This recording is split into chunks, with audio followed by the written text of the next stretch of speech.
Welcome to Sabotage Games, and on this channel I talk a lot about racecraft, not just how to drive fast, but how races actually unfold once you're under pressure. We focus a lot on positioning and decision making and how it all comes into play.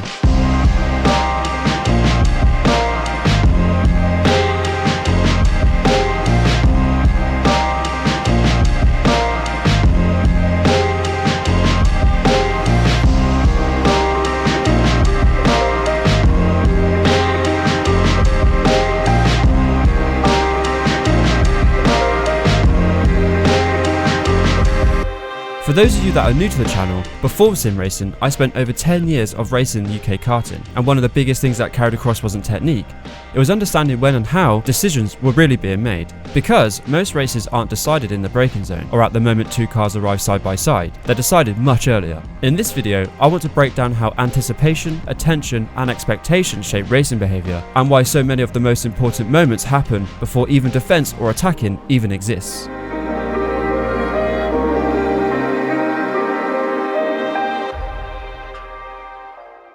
Most people believe racing is decided in the braking zone, at the moment where two cars arrive together and one driver brakes later, commits harder, or waits for the other driver to make a mistake.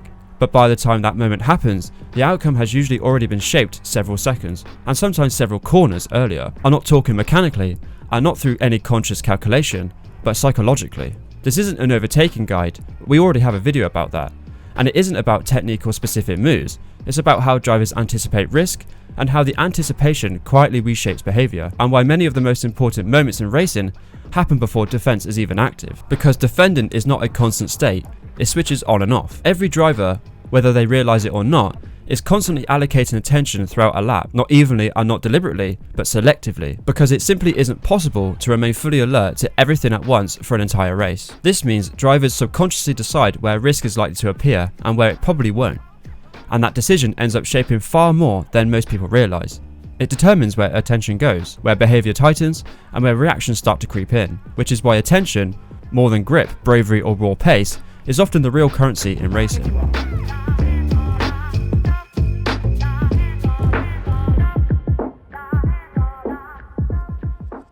Over time, drivers build a mental map of the circuit, where certain corners feel exposed or dangerous and others begin to feel routine and safe. This process isn't conscious, it's learned through repetition and experience. And while familiarity allows drivers to perform consistently at a high level, it also creates blind spots. Because once a corner or phase of the lap feels safe, behaviour changes, even if nothing about the track itself has. I personally think of this mental process as a prediction window, not as a specific corner or braking zone, but as a state of expectation where a driver believes something might happen. Inside that window, attention shifts outwards, mirror checks increase, inputs become more conservative, and behaviour becomes reactive rather than expressive. Outside of it, attention stays focused on rhythm and execution. Lines are driven naturally rather than defensively, and behaviour remains neutral. Nothing dramatic marks the moment that window opens, but everything about the way the car is driven begins to feel different. This is why two racing moments can look almost identical from the outside, similar speed, similar positioning, and similar approach, yet feel completely different from inside the car. One feels calm and controlled, while the other feels tense and compressed. And the difference isn't courage or skill, but where the defence has already become active. In real-world racing, this effect is amplified even further, because mistakes carry real and irreversible costs, which means drivers become very good at what is essentially risk management. They don't eliminate the risk, they allocate it, deciding when to spend attention and when to conserve it, because doing otherwise would be unsustainable over a race distance. That's why real drivers don't defend everywhere and all the time. They defend selectively, and that selectivity is exactly what creates opportunity, not because someone is careless, but because attention is finite.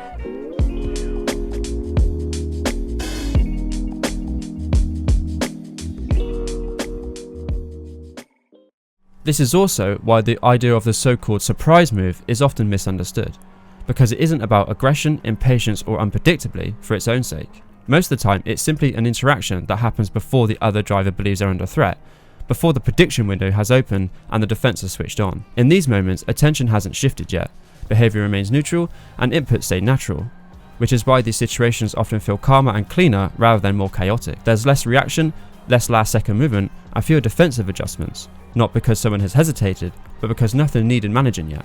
This distinction also helps explain the difference between real racing and online racing, where the cost of being wrong is much lower and many drivers defend everywhere, all the time, keeping the prediction window permanently open. That creates constant tension and very different behaviour, whereas in real racing, that level of constant defence would be unsustainable, so attention is rationed instead. The principle is the same in both environments, but the behaviour it produces is very different, and when those contexts get confused, racecraft usually suffers.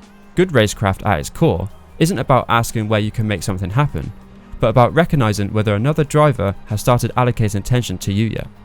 Because the moment they do, something else inevitably receives less of it, with precision fading before confidence does and rhythm degrading before visible mistakes appear.